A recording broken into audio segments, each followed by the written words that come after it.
All right, so the Obama administration, their spying scandal continues to grow. Now, yesterday, Sharyl Attkisson wrote an op-ed in The Hill. It was entitled, "It Looks Like Obama Did Spy on Trump, Just as He Apparently Did Me." Now, as we told you earlier in the program, sources telling Fox News the former UN ambassador Samantha Power was unmasking Americans almost one a day. Joining us now with the reaction is the author of The Smear, the host of Full Measure, Sharyl Attkisson, and from the American Center for Law and Justice, and President Trump's attorney, Jay Sekulow.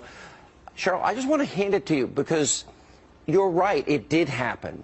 This unmasking at a level we never even imagined before. I want people to hear your story because this is so important. Well, mine began before we heard about what the government had done to Associated Press and Fox News, before Edward Snowden. I had intel sources come to me and suggest that I was likely being monitored by the intel community or by certain actors in the Obama administration because of the stories I was doing. Long story short, some people in the intel community helped me because they thought this was so egregious. Had forensics done on my computers, multiple computers from CBS and my personal computers, and 3 independent exams have seen and proven forensics that they used government proprietary software to monitor my keystrokes, planted confidential classified documents in my computer, watched much of what I was doing, exfiltrated files, listened in on my audio. We have dates, times, and methods for a lot of this, as well as government-owned IP addresses found in my computer. Jay Sekulow, this is not the country that I know with Fourth Amendment protections against unreasonable search and seizure. Yeah. Though that sounds to me like the weaponizing of the tools of intelligence to attack people they don't like or political opponents. Well, we know that was in fact what happened. So let's be clear about a couple things. Our friend James Rosen, what happened to Sharyl, what happened to others. The idea that you would utilize the intelligence community to spy on your enemies domestically, which, again, is not only outrageous, but it's illegal. Couple that with the fact, and we now know this, the unmasking that was going on. And by the way, the UN ambassador, Samantha Powers, unmasking basically almost a person a day, and especially picked up towards the end of their political run, if you will, at the end of their term, President Obama's term. Ask yourself this question. Why did they decide at that point to quickly start unmasking? And that means, by the way, we're talking about American citizens as well, that are being unmasked by the UN ambassador. Now, she served in the National Security Council. Well, that's great. But the fact is, this unmasking, which was supposed to not take place often, was supposed to utilize minimum or minimization techniques. Apparently, these were advisory rules for the previous administration rather than the actual rules and laws that apply. And I think the tragedy in all of this is the American people are the ones that pay the consequence. So if Samantha Power, Susan Rice, Ben Rhodes, and again, in the case of Samantha Power, unmasking a person a day, when did that become the role of the UN ambassador? That's beyond bizarre, and that's unprecedented, and that raises questions. This was all political. But here's my question. With all the nonstop chatter in the media about Russia, Russia, Russia, Russia, it's clear they've now got a big target on Paul Manafort, for example. But then you've got all those people unmasking surveillance, intelligence leaking a crime. You got all of Hillary Clinton's felonies. We've been over this many, many times. Then you got a leak a day. Then you got Mueller and Rosenstein and Comey. Where is the Congress? Where is the special counsel? What is the Attorney General doing here? And shouldn't he be playing a big role in investigating what seems to be real crimes and maybe constitutional violations, like in the case of Sharyl?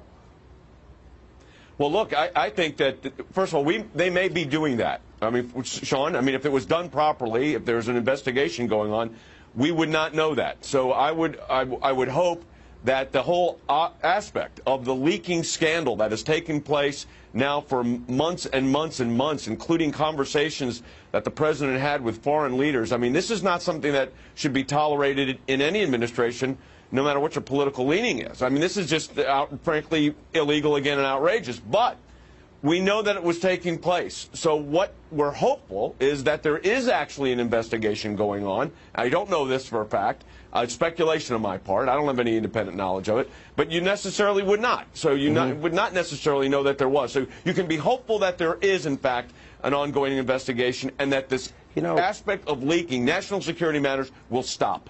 Cheryl, I've had good people in the intelligence community that told me I was unmasked. I've never been able to corroborate that. I have no idea if that's ever happened.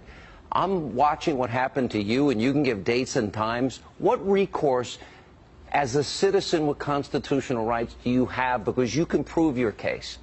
Not much. I mean, the only reason I can prove it is because I had help from people inside the Obama intel community that thought this was so egregious.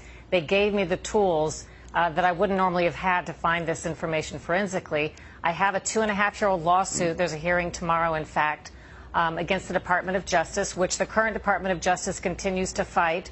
Rather than directing them to tell the truth, follow the law, and get at the facts, they're continuing to fight this in federal court. That's the only recourse, and most people can't do that. It's very expensive and time-consuming. It's very hard to sue the government. You have to go through a lot of processes, get permission. It's almost insurmountable. All right, we will continue our investigation. Meanwhile, former CIA officer Valerie Plame under fire this morning after tweeting out an article blaming America's Jews for the country's wars. Plame is now backtracking on the tweet, saying she didn't read the article thoroughly and had only paid attention to its criticism of neoconservatives. She said she made a mistake and this was a doozy. Here to react is Harvard University law professor Alan Dershowitz. Professor, good to see you again. Good to see you. So Valerie Plame back in the news for something I wasn't expecting. What do you take from this? Do you take her apology? No, it's much, much worse than the media has presented it. This guy, Philip Girardi, is a well-known anti-Semite. In this article, he says that Jews like me or Bill Kristol, when we appear on television, should have on the bottom of the screen identification saying we're Jews, and he says it's like a warning label on a bottle of rat poison. Wow. Ingest at your own peril. Was in That's in the story this that she article. retweeted. And all you have to do is read the first couple of paragraphs. Jews control the media. Jews control politics. This is just like what was written in Nazi Germany. And she can't now say, I didn't know what was in it. In 2014, she retweeted another article by this same anti-Semite saying, well thought through. And then after she tweeted it, she said, calm down, there's some good points here, Jews do have a lot of influence. This is her real set of beliefs, and it comes out through her retweeting activity. It's ironic that she has taken such a public stance on Twitter because she was a central character back during the George W. Bush days. Sure. With the CIA leak story where her identity was leaked by Robert Novak. Yeah. And she then just said, you know, he destroyed my life because I was a secret operative, even though she. Well, you know, the interesting thing about Twitter is you do it so quickly.